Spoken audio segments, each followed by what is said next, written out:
Hello viewers, இன்னைக்கான அரசியல் அப்டேட்டில் பார்க்க போகிற ரொம்ப முக்கியமான ஒரு பரபரப்பான தகவல் என்ன அப்படின்னு பார்த்தீங்கன்னா, இரவோடு இரவாக உடையக்கூடிய அதிமுகவால் அரசியல் வட்டாரத்தில் மிகப்பெரிய அளவில் பதட்டமான சூழ்நிலை நிலவி வந்துட்டுருக்குங்க. அது மட்டும் இல்லாமல் அதிமுகவில் இருந்து 20 எம்எல்ஏக்கள் தாவேகாவுக்கு ஆதரவளித்திருக்கக்கூடிய நிலையில் அவங்களுக்கு பார்த்தீங்க அப்படின்னா தாவேகா முக்கிய இலாக்காக்களை கொடுக்க போகிறதாகவும் மற்றொரு புறம் ஒரு தகவல் வெளியாகி இருக்கின்றன. இது குறித்த முழுமையான தகவலோடு இன்னும் பரபரப்பான அரசியல் அப்டேட்ஸை பற்றின முழு தகவலை நீங்கள் தெரிந்து பலன் பெற வீடியோவை ஸ்கிப் பண்ணாமல் கடைசி வரைக்கும் பாருங்கள். வீடியோக்குள்ளே புகிறதுக்கு முன்னாடி இது வரைக்கும் நீங்கள் நம்ம சேனலை சப்ஸ்கிரைப் பண்ணலை அப்படின்னா உடனே சப்ஸ்கிரைப் பண்ணிக்கோங்க. அப்படியே பக்கத்தில் இருக்கக்கூடிய நோட்டிஃபிகேஷனுக்கான பெல் பட்டனையும் ப்ரெஸ் பண்ணிக்கோங்க. சரி நேர்களே, வாங்க வீடியோக்குள்ளே போகலாம். தமிழக அரசியல்கள் தற்போது வரலாறு காணாத விறுவிறுப்பான கட்டத்தை எட்டியிருக்குங்க. தமிழக வெற்றி கழகத்தின் புதிய அமைச்சரவை நேற்று அதிகாரப்பூர்வமாக அறிவிக்கப்பட்டிருந்த நிலையில் கோட்டை வட்டாரத்தில் இருந்து மற்றும் ஒரு அதிரடியான ரகசிய தகவலும் கசிந்திருக்கிறது. தற்போது அறிவிக்கப்பட்டிருக்கக்கூடிய 9 அமைச்சர்களின் பட்டியலை தாண்டி மீதம் இருக்கக்கூடிய முக்கிய அமைச்சரவை இலாக்காக்கள் அனைத்துமே தங்களுக்கு ஆதரவளிக்க முன்வரும் அதிமுக உறுப்பினர்களுக்காகவே ரகசியமாக ஒதுக்கி வைக்கப்பட்டுள்ளதாக அரசியல் வட்டாரங்கள் தெரிவிக்கின்றன. குறிப்பாக சுமார் 9 அதிமுக எம்எல்ஏக்களுக்கு இந்த புதிய அமைச்சரவையில் கேபினெட் சீட் கிடைக்கப் போவதாக வெளியாகி வரும் தகவல்கள் அதிமுக தலைமைக்கு பெரும் தலைவலியை ஏற்படுத்தியுள்ளது.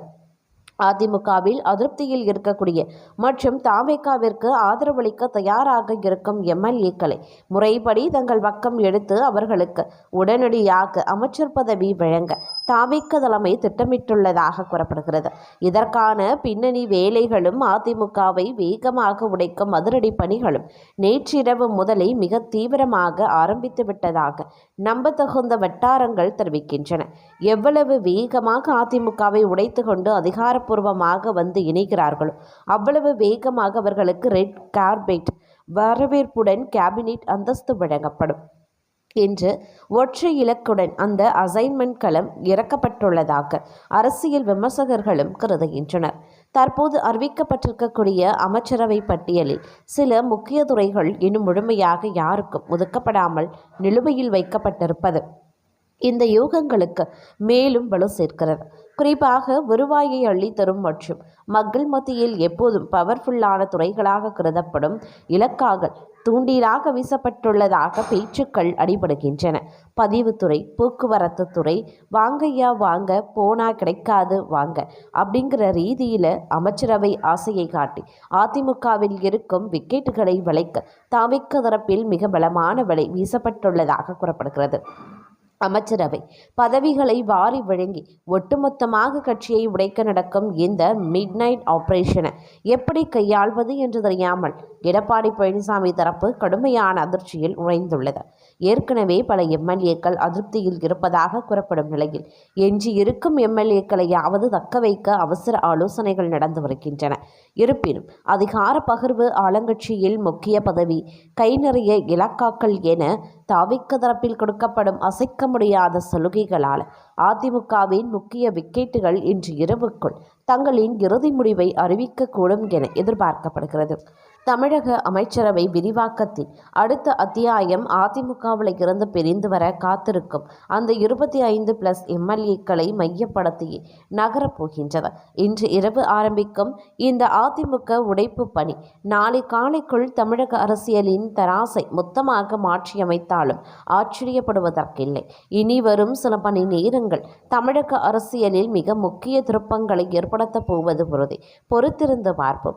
யாருக்கு என்னென்ன இலக்காக்கள் கிடைக்கப் போகின்றது அப்படிங்கிறதையும் நாம சற்று பொறுத்திருந்துதான் பார்க்க வேண்டும்.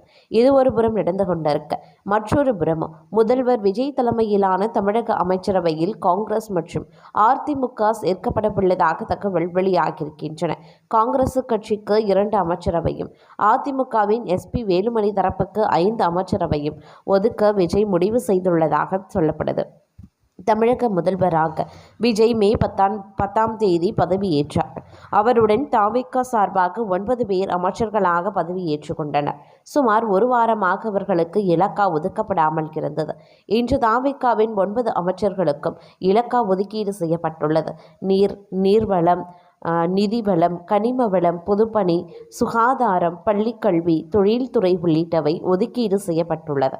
ஆனால் முக்கிய துறைகளான பத்திரப்பதிவு, போக்குவரத்து, இந்து சமய அறநிலையத்துறை, வீட்டு வசதி, உயர்கல்வி, கூட்டுறவு உள்ளிட்ட துறைகளுக்கு அமைச்சர்கள் நியமனம் செய்யப்படவில்லை.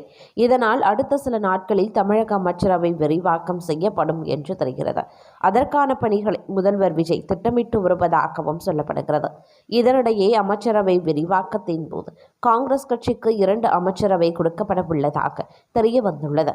ஏற்கனவே காங்கிரஸ் எம்பி மாணிக்கம் தாக்கூர் 2 அமைச்சரவை காங்கிரஸ் கட்சிக்கு கிடைக்கப் போவதாக கூறியிருந்தார். அதுபோல் அதிமுகவில் எஸ்பி வேலுமணி தரப்புக்கு 5 அமைச்சரவை ஒதுக்கப்பட இருப்பதாக சொல்லப்பட்டது. நம்பிக்கை தீர்மானத்தின் போது தாவேக அரசுக்கு அதிமுக தரப்பில் எஸ்பி வேலுமணி, சி.வி. சண்முகம் தலைமையிலான 25 எம்எல்ஏக்கள் ஆதரவு தெரிவித்திருந்தனர். இதனால் டென்ஷனான எடப்பாடி பழனிசாமி தாவேகாவுக்கு ஆதரவாக இருக்கக்கூடிய 28 மாவட்ட செயலாளர்களையும் பதவி நீக்கம் செய்து உத்தரவிட்டார். இதனால் அதிமுகவில் மீண்டும் பிளவு ஏற்பட்டுள்ளது. இருந்தாலும் எஸ்பி வேலுமணி தரப்பில் தாவேக ஆதரவு நிலைப்பாட்டில் உறுதியாக இருக்கிறது. கே.சி. வீரமணியும் அதிமுக தரப்புக்கு தாவேகா அமைச்சரவை கொடுப்பதாக பேச்சுவார்த்தை நடத்தியதை உறுதி செய்திருக்கிறாங்க. இதனால் அமைச்சரவை விரிவாக்கம் செய்யப்படும் போது அதில் அதிமுகவும் இடம்பெறும் என்று சிலர் கருத்து தெரிவித்து வருகின்றனர். அது மட்டுமின்றி அதிமுக 2ஆக உடைந்திருக்கக்கூடிய சூழ்நிலையில் எடப்பாடி பழனிசாமி அடுத்தடுத்து அதிரடி ஆக்ஷன்லையும் ஈடுபட்டு வருகிறார். ஏற்கனவே 26 மாவட்ட செயலாளர்களை பதவி நீக்கம் செய்த எடப்பாடி பழனிசாமி இன்று மேலும் 2 மாவட்ட செயலாளர்களை பதவியில் இருந்து நீக்கியிருக்கார். இது தொடர்பாக பார்க்கலாம். சட்டசபை தேர்தலில் அதிமுக அடைந்த தோல்விக்கு பிறகு அந்த கட்சியில் பரபரப்பான சம்பவங்கள் அரங்கேறி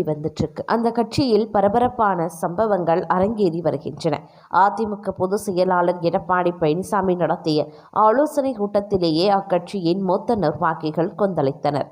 இதனால் எடப்பாடி பழனிசாமிக்கு எதிராக எஸ்பி வேலுமணி தலைமையில் 25 எம்எல்ஏ தனி அணியாக உருவாக்கினர். அது மட்டுமல்லாமல் எடப்பாடி பழனிசாமியின் உத்தரவுக்கு எதிராக எஸ்பி வேலுமணி, சி.வி. சண்முகம், விஜயபாஸ்கர், காமராஜ் உள்ளிட்ட 25 எம்எல்ஏக்கள் தாவேக அரசு மீதான நம்பிக்கை தீர்மானத்தில் ஆதரவாக வாக்களித்தனர். இது எடப்பாடி பழனிசாமியை அதிர்ச்சியடைய செய்தது. அது மட்டுமல்லாமல் அதிமுகவில் இருந்து நீக்கப்பட்ட சசிகலா, டிடிவி தினகரன் ஆகியோரை சேர்க்க வேண்டும் என்ற குரல்களும் எழுந்தன. இதனால் டென்ஷனான எடப்பாடி பழனிசாமி தாவேக அரசுக்கு ஆதரவு அளித்து விவகாரம் காரணமாக எஸ்பி வேலுமணி, சி.வி. சண்முகம், விஜயபாஸ்கர் உள்ளிட்ட 26 மாவட்ட செயலாளர்களை பதவியில் இருந்து நீக்கி அறிவிப்பை வெளியிட்டிருந்தார். அவர்களுக்கு பதிலாக புதிய மாவட்ட செயலாளர்களையும் நியமனம் செய்து உத்தரவிட்டார். ஆனாலும் லால்குடி எம்எல்ஏ லீமா ரோஸை மட்டும் கட்சி பதவியில் இருந்து எடப்பாடி பழனிசாமி நீக்கவில்லை. இதற்கான விளக்கம் கூட இதுவரை வெளியிடப்படவில்லை. மறுபக்கம் அதிமுகவில் பல்வேறு மாவட்டங்களையும் கோஷ்டி பூசல் எழுந்தது. ஆனாலும் தாவேக ஆதரவு நிலைப்பாட்டில் இருந்து மாறப்போவதில்லை என்று எஸ்பி வேலுமணி தரப்பு கூறியிருக்கிறது.